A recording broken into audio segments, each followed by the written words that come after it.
Hello, and thank you for joining me today. Coming up in the news, EAA's AirVenture is in full swing at Oshkosh, Wisconsin this week. In addition to all of the new product announcements we'll tell you about, there are red signs everywhere, and we'll tell you why.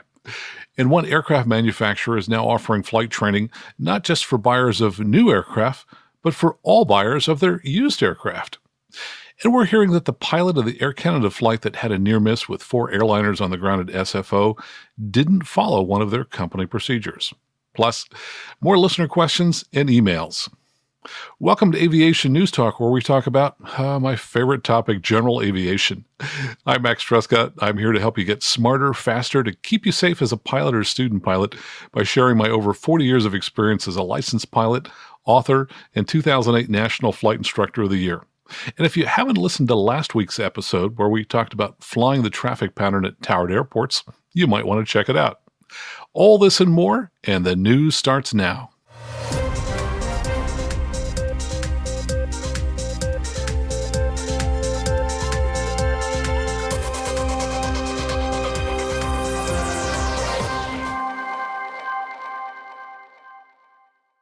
From the Jetwine blog at jetwine.com, Scott Spangler writes that at AirVenture this week, almost everywhere you turn, there are signs everywhere that make it clear that the best way to improve air traffic control is to modernize, not privatize. That's what all those red signs are about there. They included a 4-page pullout in their Sunday edition that explained it all. Of course, we've talked about it in detail here. But best of all, he says there's a squad of 25 young adults, each armed with an iPad, and that they are using it by connecting to the internet in real time to enable people to transmit their displeasure with a privatized ATC by signing on to atcnotforsale.com, which lets them send emails, tweets, and Facebook postings. Now, their goal is to get 10,000 people to send their comments to elected representatives by the end of AirVenture. And from AINonline.com, it looks like things are getting to be pretty down and dirty regarding privatization. That article says that there's nothing in the bill that says privatized ATC would need to support special events like Oshkosh. In the article, Jack Pelton said that Representative Schuster purposely excluded events like Oshkosh from the bill unless general aviation organizations agreed to support privatization. Well, that sounds like blackmail. He also said that groups that joined the United General Aviation Front that opposed the bill have been threatened with legislative payback unless they endorse the bill and urge all their members to support it. And Pelton is quoted in the article saying, right now there are meetings going on virtually every day with Schuster and Representative Sam Graves of Missouri, with congressmen who are undecided who said they would vote no, and that they are being subjected to strong-arm tactics. Pelton said that a northern Wisconsin congressman whose district suffered flooding and needed insurance relief, according to that congressman, he was told, if you vote no on privatization, that insurance bill will never see the light of day. Well, that's kind of chilling. So anyway, as you know, we've been urging people to go out to govt.eaa.org and register your displeasure with the proposed ATC privatization legislation. And on a happier note, Cirrus Aircraft is doing something special with their new Embark program, which is going to provide free flight training to purchasers of old used aircraft. So apparently anybody who buys a used Cirrus can now get several days of free training. This is an idea that I first heard about several months ago at some of the weekend pilot proficiency programs that I teach out around the country. It's nice to see that it's finally been announced, and it's probably going to make a big difference. And it's something we're going to talk about a little bit more in detail in a future episode. And just a quick update on Air Canada. This is something that I had suspected all along. This comes from the mercurynews.com. They say that preliminary findings in the joint FAA and NTSB investigation have determined that the pilot of that aircraft, he did not back up his visual approach with either an ILS or an electronic glide slope. Something that I have learned from a retired airline captain at Air Canada is standard procedure for them. So I think the moral of the story is you got to follow your procedures. Don't just cut corners. And of course, another thing is that everything about flying at night is more difficult. And we'll talk more about night flying in a future episode.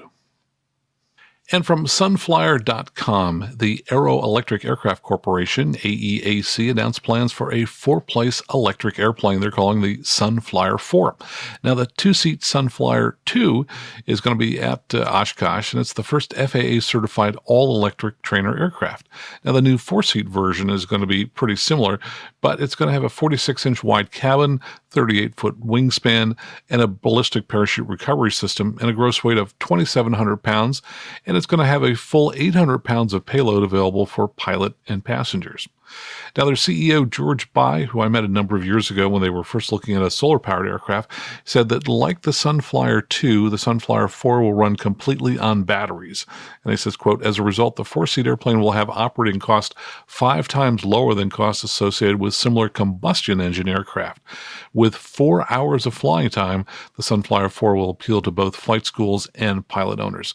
So the part that really appeals to me is this 4 hours. Most of the electric aircraft we've seen will only fly for about an hour, which just isn't practical for flight training.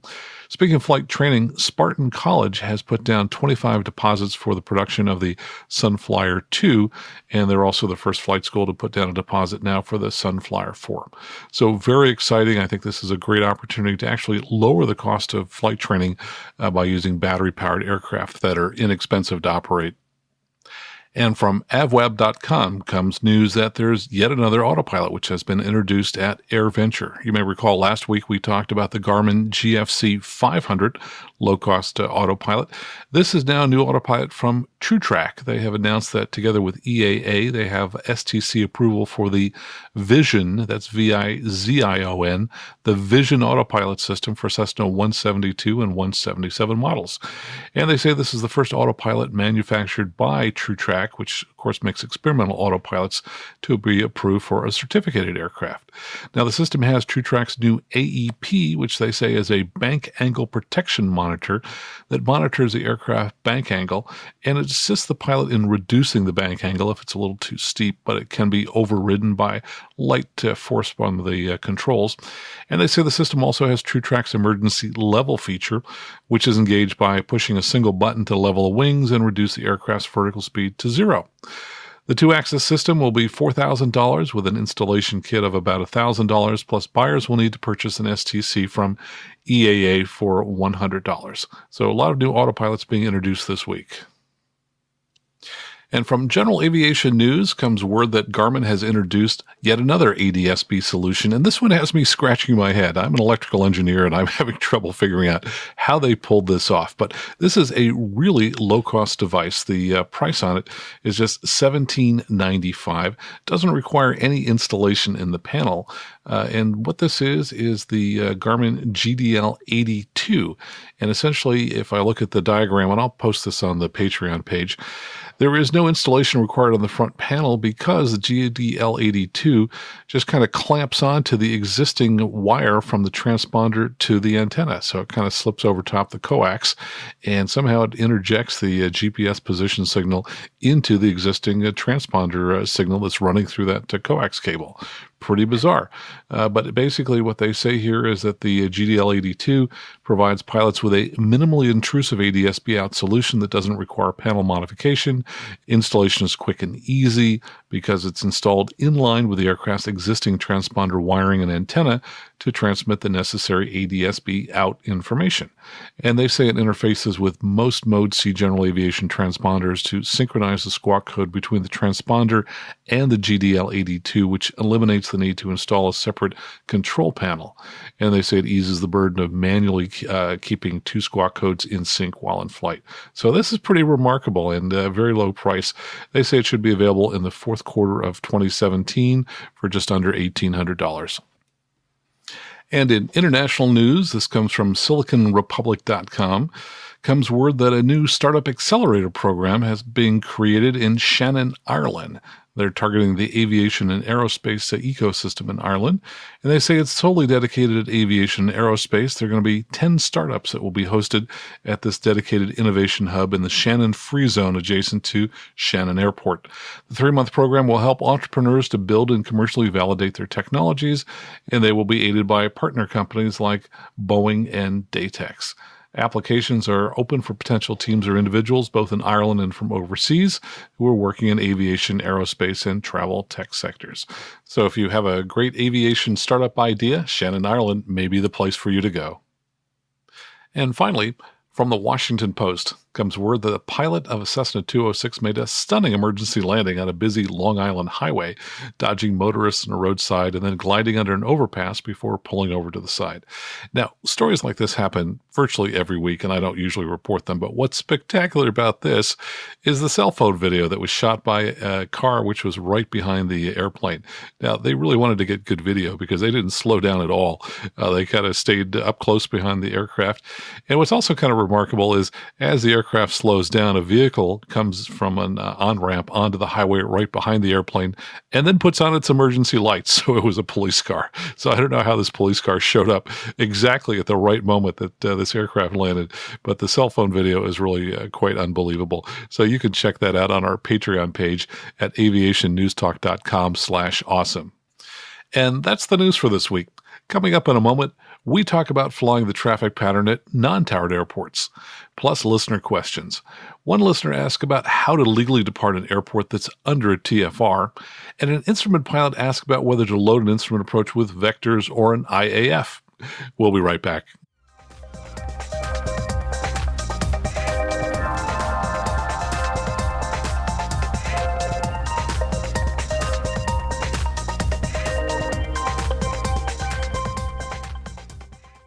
And welcome back.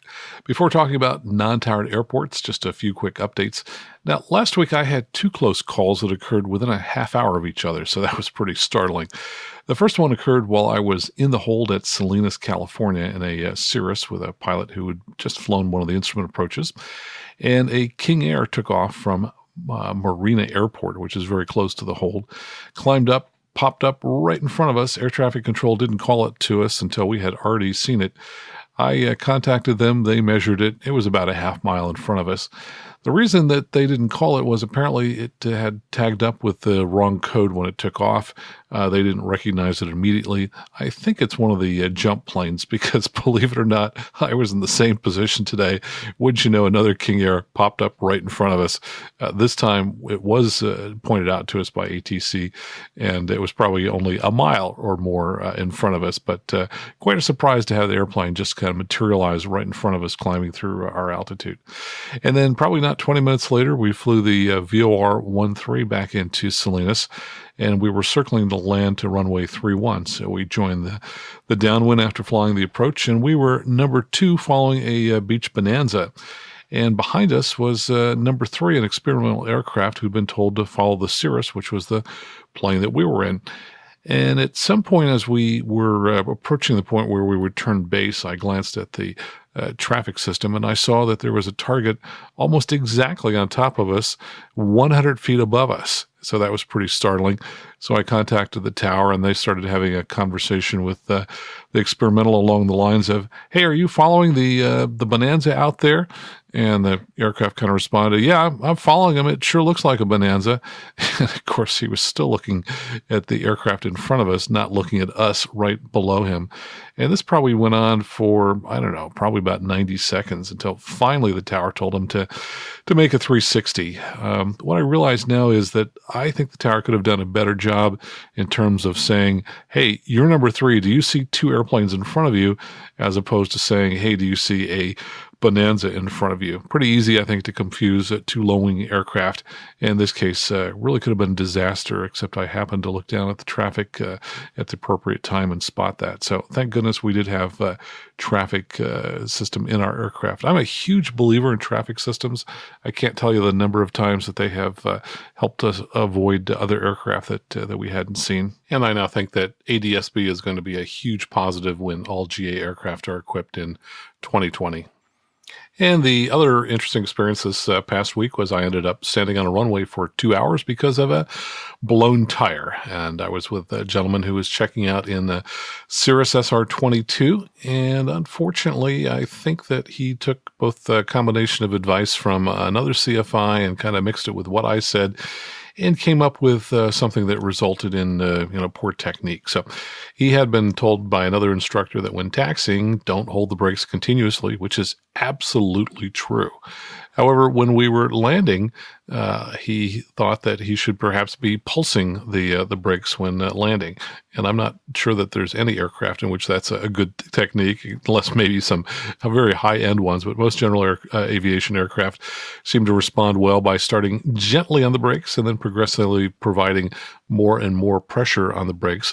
But I have never seen pulsing work in any way, shape, or form. And unfortunately, what happened here is while pulsing him, which I hadn't noticed at the time, he ended up pushing harder and locked a brake, which then skidded a flat spot and eventually a hole into the base of a tire.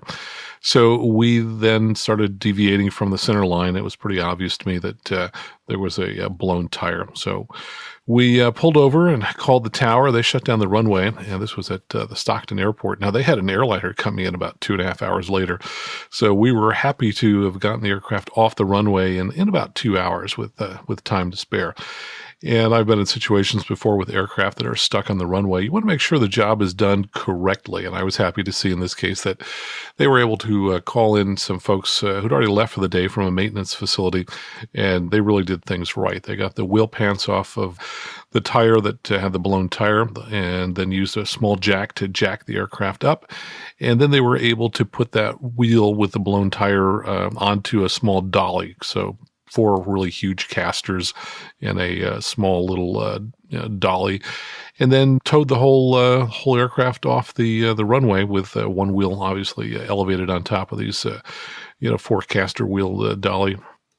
So I think the key takeaway is anytime you're braking, start gently. Don't jam on those brakes, and certainly don't pulse the brakes. But you can get pretty effective braking power just by starting light and then progressively adding more force to the brake pedals. But you have to be doing it gradually. You don't want to be pulsing them. You don't want to be letting up on the brakes intermittently. And I want to talk about Patreon and the 4 new supporters that joined us last week. Arthur Waite, John Winter, Derek W. Thomas, and Daniel Squillis. Hey, thanks so much for your contributions. One of you put us over the top. We met the first goal, which was over $100 a month to help pay back what I've spent for the show. So I want to ask for your help for next month, for August. Let's try and meet the $200 per month goal, and that'll help me fund the application so we can help people find the show in the Apple iTunes store and in the Google Play store. That way non-techie pilots can find the show and listen to it. So please go out and check out the page. You'll be able to see, for example, the video I posted that we talked about earlier, the Cessna 206 landing on the highway in Long Island, as well as some of the many other posts that are out there as well. Just go to aviationnewstalk.com/awesome. And thanks so much for being awesome listeners and helping to support the show with your contribution through Patreon. And this is the last show of the month, and I have said that I would mention every last show of the month are people who support us at more than $20 a month. So I'd like to thank Jason Blair. He's a DPE, that is a pilot examiner, up in Michigan, so he gives check rides all the time. Thanks so much for your support. And also like to thank Seth Lake. He's a military check pilot for the C-130. He's also a civilian flight instructor and runs a small flight school in Arkansas. So thank you both, Jason and Seth, for your awesome support. And stick around. Coming up next, we're going to talk about flying the traffic pattern at non-towered airports and then go into some listener questions. Somebody wants to know, how do I get out from under a TFR when my airport is located beneath it? We'll be right back.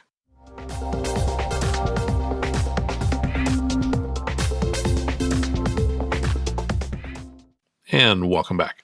Hey, this discussion was inspired by an email from a listener, as are many segments, so please write and let me know what your questions are.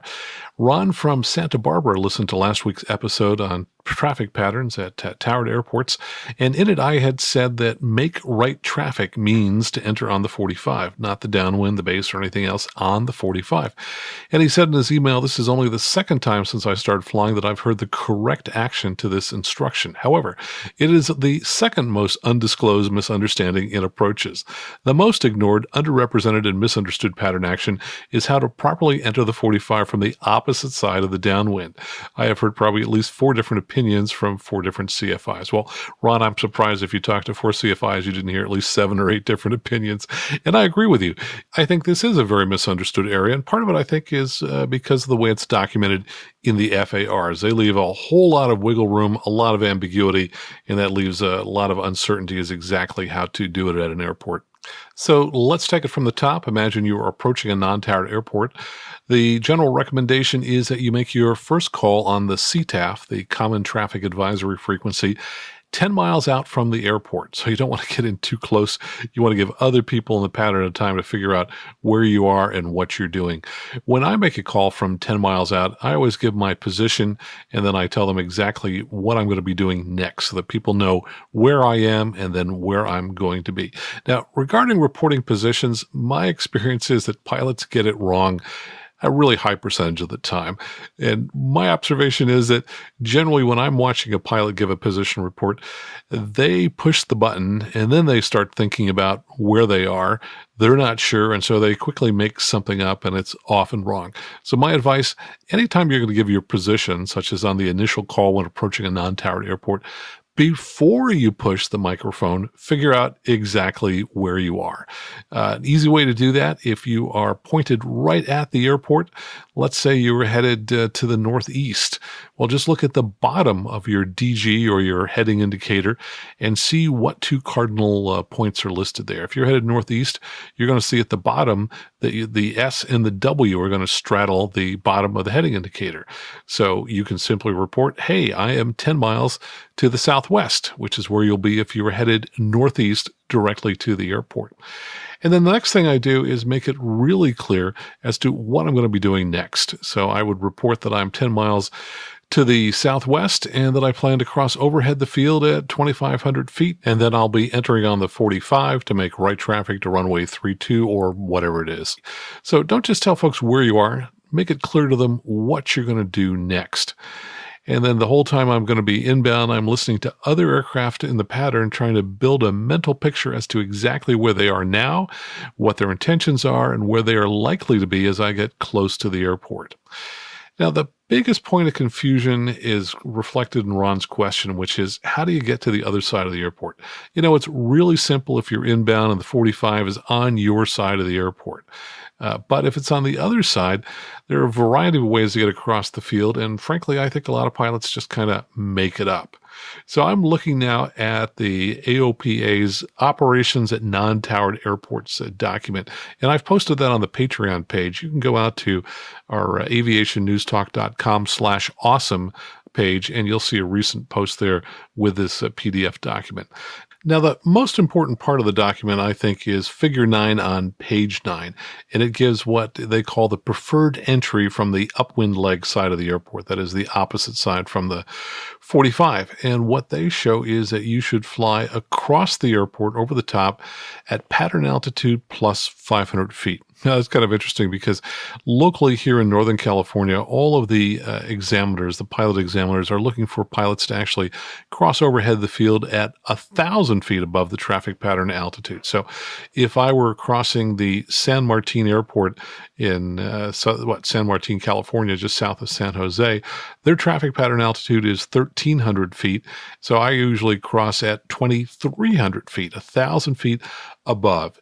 And then this document shows that you want to fly clear of the traffic pattern by approximately 2 miles.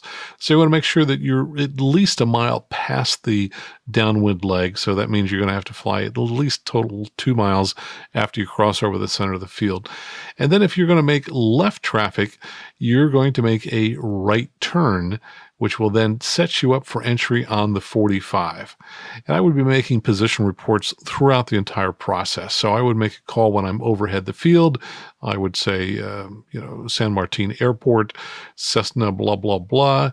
Overhead at 2,300 feet, I'll be entering on the 45 to make left traffic for runway 14. And then I would continue to fly another 2 miles past the airport, and I would start to descend. And then I would make a descending right turn, and it's going to be probably it's almost a 270-degree turn, not quite, which will put you inbound on the 45. And by the time I'm on the 45, I should be at pattern altitude. So I have to have lost that full 1,000 feet as I cross overhead the field to the time I turn around almost 270 degrees and get on the 45. So I would then announce I'm inbound on the 45. Once I join the downwind, I would announce that I was now on left downwind for runway 14, and then I would, as I turn base, mention that I'm on left base for runway 14, and then turning final, I would say that I'm turning final for runway 14. By the way, I wouldn't say that I'm turning left final. I heard something like that today when I was in the air, and I always kind of crack up when I hear that.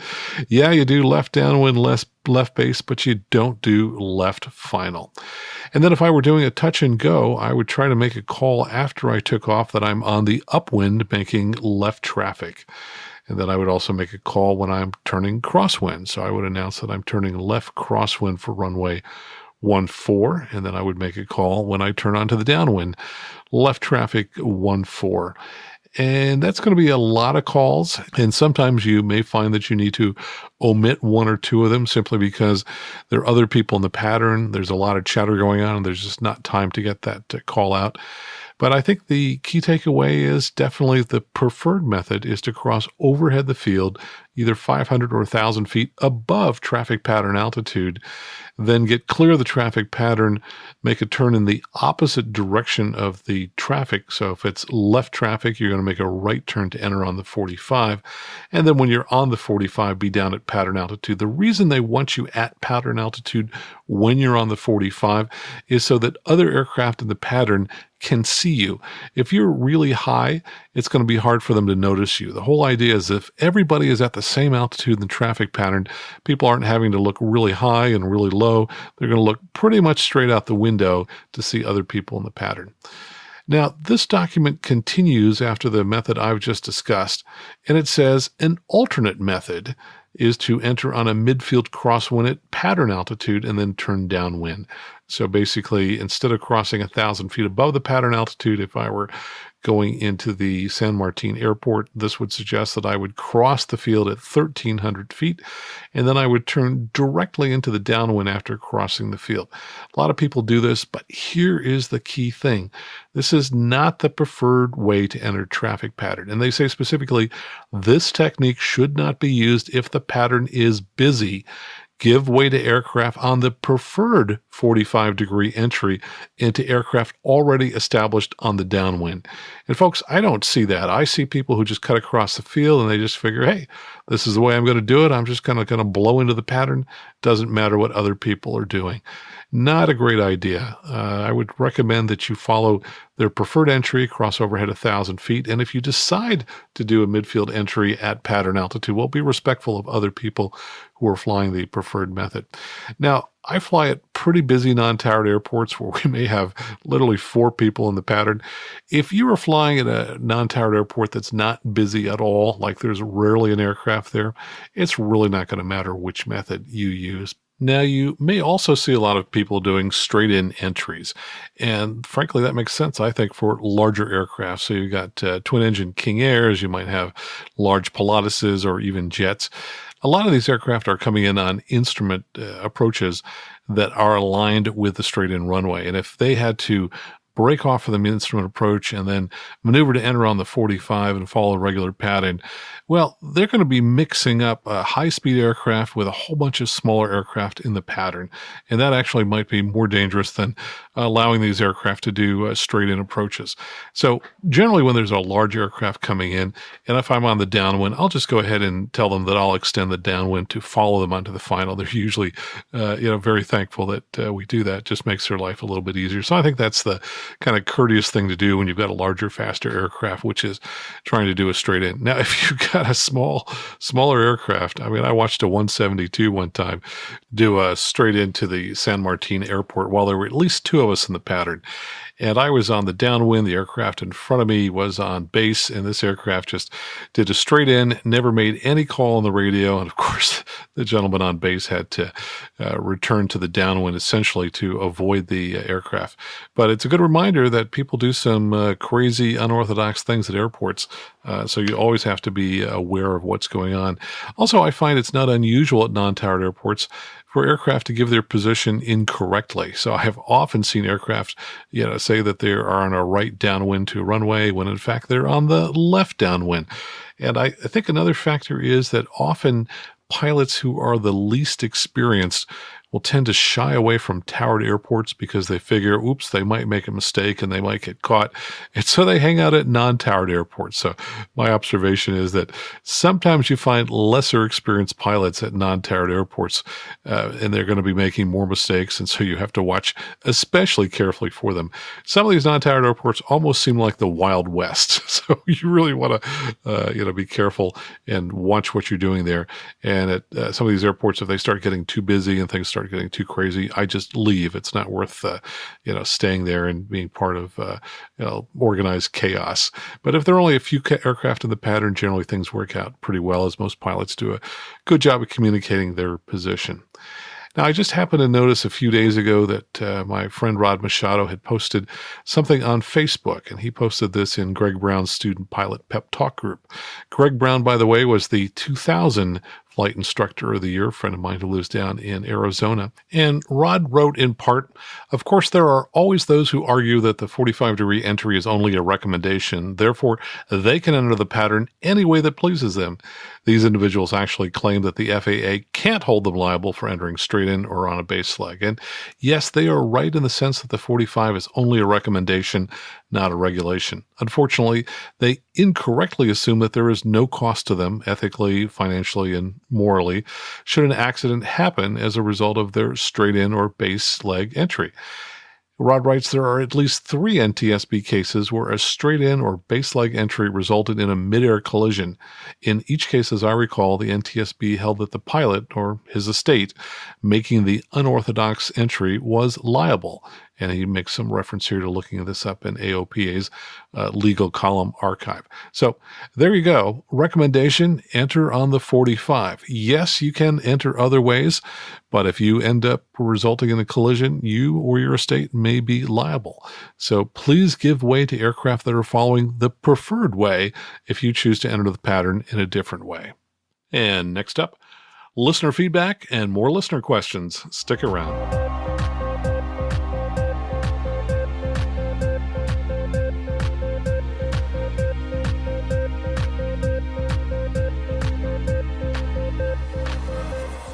And I want to give a quick thank you to the 2 people who left iTunes reviews this week, Pan 2 Lemon and D Squillis. Thanks so much. You folks write the nicest things. I really enjoy reading them.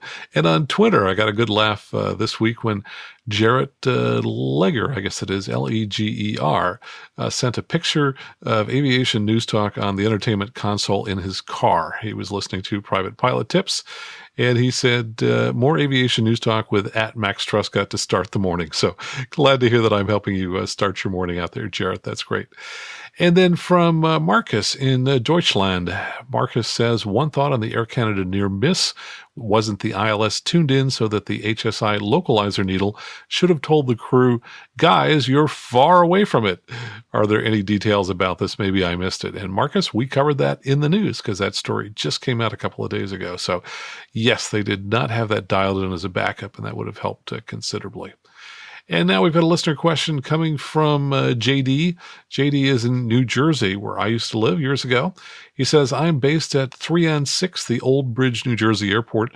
When the president is in Bedminster, New Jersey, which is a beautiful town, been a long time since I've been there, my airport is just inside by 2 or 3 miles the outer ring of the presidential TFR.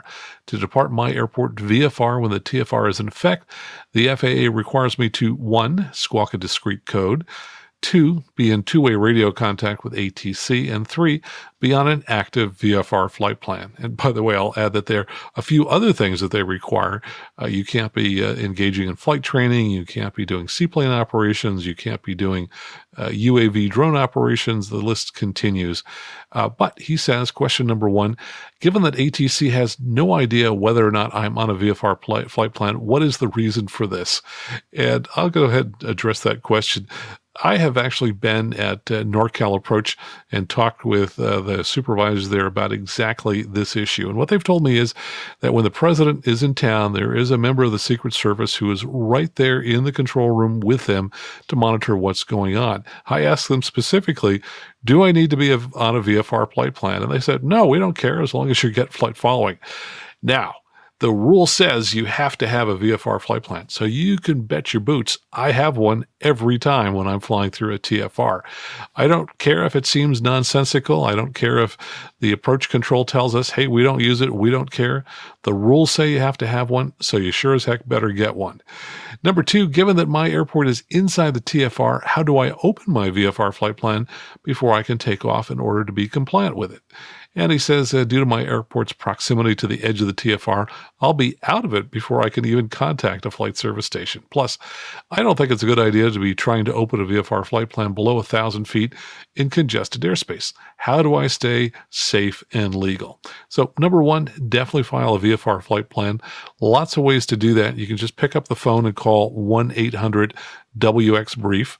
Or you can file it over the internet by using DUATS, and two locations to do that, DUAT.com and DUATS. So DUAT and DUATS.com.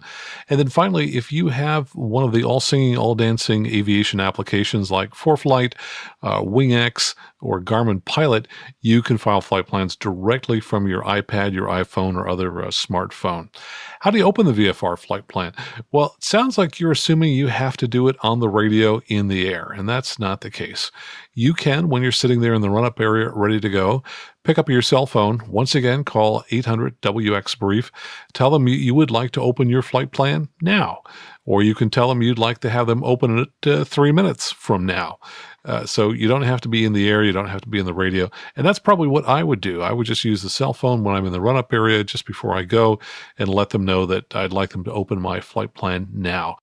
Hi, Max. This is Bill Rote. I've got a couple of questions for you related to IFR approaches. First is, when I'm flying an ILS and loading that approach, I'm never quite sure whether I should select vectors or select to the furthest fix. I should say I'm using a Garmin 430 WAS. Thanks for a great podcast. Appreciate it. Bill, thanks for your 3 questions. I'm going to save the other 2 for later on. All 3 of those questions, by the way, can be answered directly out of my Max Trescott's GPS and WAS Instrument Flying Handbook. You're asking about the Garmin 430. Most of the diagrams in that book are for the Garmin 430, even though it covers other GPSs as well. And you can get that at 800-247-6553. Now, for the Garmin 430, it has a problem, and that is that when you load an approach with vectors, you often only get 2 waypoints displayed. That would be the final approach fix and the missed approach point. And that's fine if you're flying out in the flatlands and are getting vectored, but it's really inadequate if you're going to be flying in mountainous type terrain. For example, if I were flying into the Monterey, California airport, I've got 6,000-foot mountains off to the side, and I've got terrain that rises well over 4,000 feet underneath the approach. And knowing where all those other points are further out on the approach are essential in order for me to verify that I'm being vectored at a safe altitude. And I can't tell that if I can't determine whether I'm inside or outside a particular point that's no longer displayed on the Garmin 430 when I load it with vectors. So the recommendation of most instructors is, if you're using a Garmin 430, load every approach with an IAF and choose one that's as far out and gives you kind of the straightest long-in approach that you can find. Don't choose one with course reversals and things like that. And you want to do this even if you're planning to get vectors from the controller. So my point to you is, when you load the approach, don't load it with vectors, even if you're planning to get vectors from the controller. Then what you can do, as you're being vectored onto the approach, you can then activate the leg on the approach that you will be intercepting. And that's pretty easy to tell. As you get close to the approach, you can pretty much tell where the controller is going to bring you into the approach. Hope that answers your question, Bill, and I'll get to your other questions on future shows. And that wraps it up for this show. Thanks to everyone who has already contributed on my Patreon page. And I'd like to ask the rest of you, please help me meet the next goal, which will fund the development of apps that'll run on people's smartphones so that they can find this podcast in the Apple App Store and the Google Play Store. And that's going to help non-techie pilots have access to the show as well. You can contribute as little as $2 a month, and the cost will be billed to your credit card each month. Just type into your web browser aviationnewstalk.com/awesome. And if you're thinking of buying a new or slightly used Cirrus aircraft, please contact me early in the process so I can help you with that decision. I specialize in the Cirrus and fly with people around the country in these aircraft. And if you love the show, please tell your friends how to find this podcast. Set it up for them on their smartphones so that they can listen too. In the meantime, fly safely, have fun, and keep the blue side up.